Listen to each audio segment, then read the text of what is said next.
It's Nolan.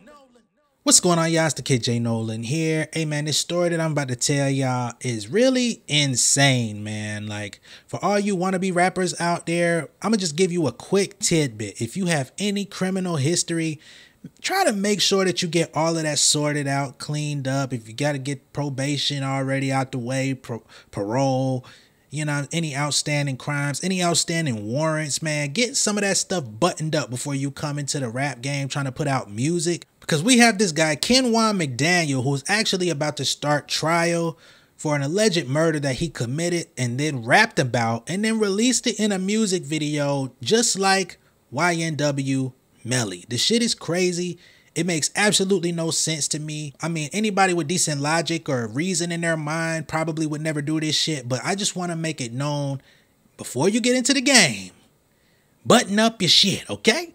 But let's get into the actual story. So the Las Vegas Metropolitan Police took in Mr. Kenjuan Mcdaniel into custody last week on the suspicion of a murder for the death of a 32-year-old man by the name of Randall Wallace. He was also a rap artist, so I don't know what they have going on out there in Las Vegas, what type of beef they got going, what they have brewing, I don't know. Keep me out of that shit, but we're going to talk about it today. Now, this young man, Randall Wallace, he was actually murdered out in Vegas about 2 years ago, so it's taken quite some time for all of this to come to a head. Mr. Kenjuan was just arrested a couple days ago, so this has been going on for nearly 2 years. Okay, now at the time, Wallace was found suffering from gunshot wounds in an apartment complex near Lake Mid and Jones Boulevards in September of 2021.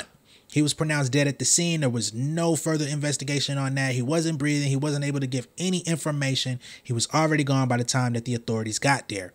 Kenjuan Mcdaniel's attorney has not spoken. He's not said anything. He's staying very mum and not offering any commentary. But let's continue. In a warrant for Mcdaniel's arrest, the detectives wrote that video from the area captured a white Chevy Malibu driving away from the scene of the shooting. This is very important information because a Chevy Malibu is what ultimately helped get this nigga caught up. At the time of the shooting, no witnesses came forward. Nobody wanted to be responsible for snitching. You know how that bullshit go in these hood scenarios, in these street scenarios, or in these black urban communities. You know how sensitive niggas are about that. So nobody wanted to come forward, okay? The only information that they were able to retrieve was through a relative of Mr. Randall Wallace who came forth.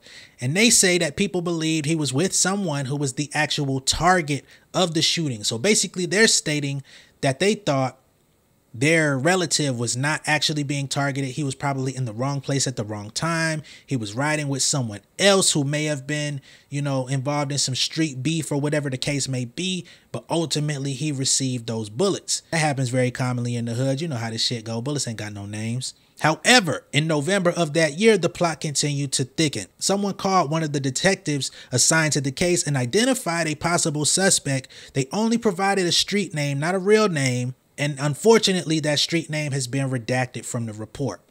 A member of the Las Vegas PD gang unit, they provided a list of people who went by this street name, which included Mr. Kenjuan Mcdaniel. Furthermore, detectives decided to look deeper into Mcdaniel, and they found that he had a criminal history that included a robbery conviction, several arrests. I think he even attempted to shoot 4 people back in 2018, so he's known for violent crimes and trying to put that thing on niggas. They also determined that he was in a relationship with someone who also owned a white 2013 Chevy Malibu, which was matched to the same vehicle driving away from the scene that night in 2021. In April of this year, an agent from the ATF actually contacted the Las Vegas PD. They say that a 9mm Glock handgun tested by Los Angeles police matched the ballistics database entry from Mr. Wallace's killing. The name of the person who bought the gun is redacted, not included in the report, but police wrote that they believe Mr. Mcdaniel accessed it via an existing relationship, as in somebody, you know what I mean, gave him a little toss, handoff. From there, they continued to develop him as a person of interest, and this past July, a detective found a music video of this stupid motherfucker Kenjuan Mcdaniel posted on YouTube that appeared to reference the shooting. Among the lyrics, Mcdaniel says, "I'm the reason why you dead. Brought it with that fire. Hear that, see your body twitching. Ran up and drew, y'all left him dead. Dropped off like a razor." So he's got all of these different punchlines talking about how he killed this person and openly stating, "I'm the reason why you're dead." This is a line that was repeated a couple times throughout the song.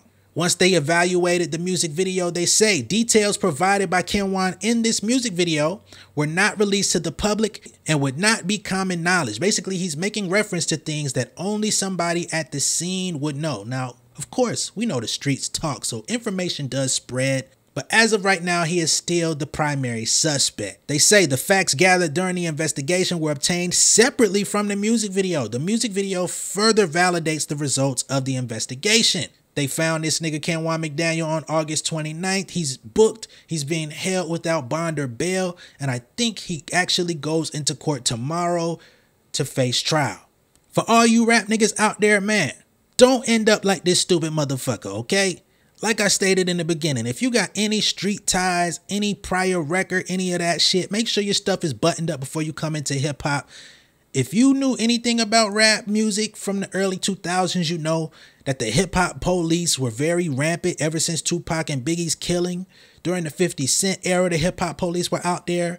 Prodigy got locked up for not giving out information on 50 Cent. Fat Joe dealt with the hip hop police. I know these are people from the East Coast. I know these are people that y'all consider old heads, but they've talked at length about how the police wanted to put the rappers specifically in jail, okay? Whether it be from jealousy, mad that they were high profile, wanted to extort them for money, all of these different reasons. This is why the past is so valuable and you niggas don't even have no concept of it, because you think, oh, you old niggas ain't got shit to say. All you old niggas can't tell me nothing. All you old niggas, old niggas, old niggas. Well, the old niggas is still alive.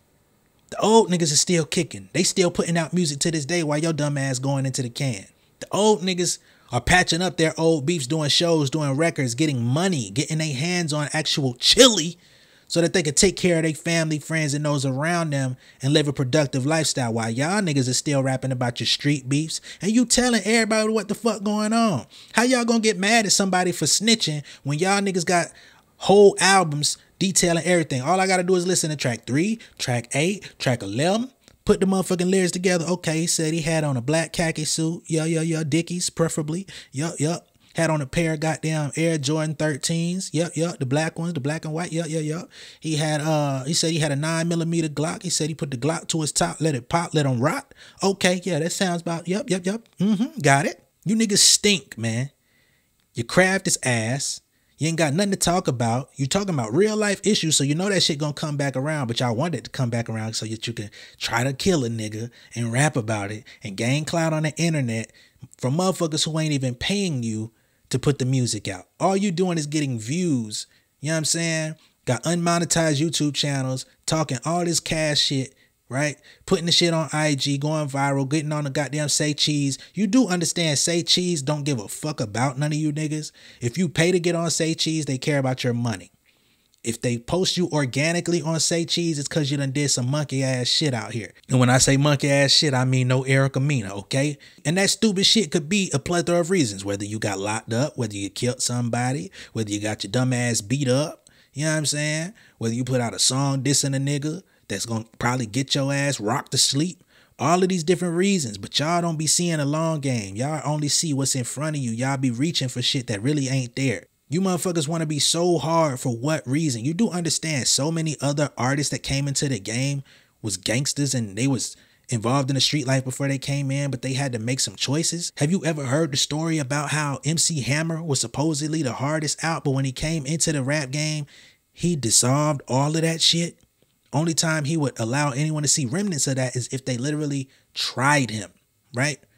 But he was not aggressive. He was out here too legit to quit. You know what I'm saying? Big ass fucking fluffy pants on and shit. Some of them singers from the 70s, 80s, them was some real ass killers. And they out here singing goddamn love songs, grooving. You would have never known. But you motherfuckers want the names. You know what I'm saying? Y'all go out here, y'all damn near tattooing dead niggas' bodies that you killed on your goddamn shoulder, on your back. You claiming the bodies. You claiming shit that you really ain't even did in these songs. You know you wasn't the one that did it, but you gonna say you did it so that niggas can say, oh man, I can't believe you said that. Some more motherfuckers that ain't gonna pay you for shit. They not even gonna pay to get in the show. They gonna hit you up. Bro, where the pass is at? What about the guest list? That's who you're entertaining. So I ain't got no sympathy for you stupid motherfuckers, man. If they say you got to go under the jail, I say how deep he need to go under. Because I'm coming from the perspective of somebody who's trying to live a productive life in society, man. I got a child on the way, a young son, and I don't want him to be influenced by you down badass niggas, man. I'm going to be honest with you. I'm going to do everything in my power to try to show him the light. And I pray to God that he see it. You know what I mean?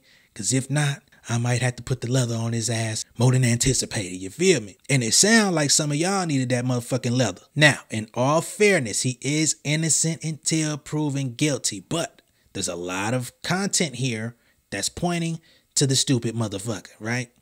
From the vehicle, to the weapon, to the music video, to the criminal history. I mean, shit.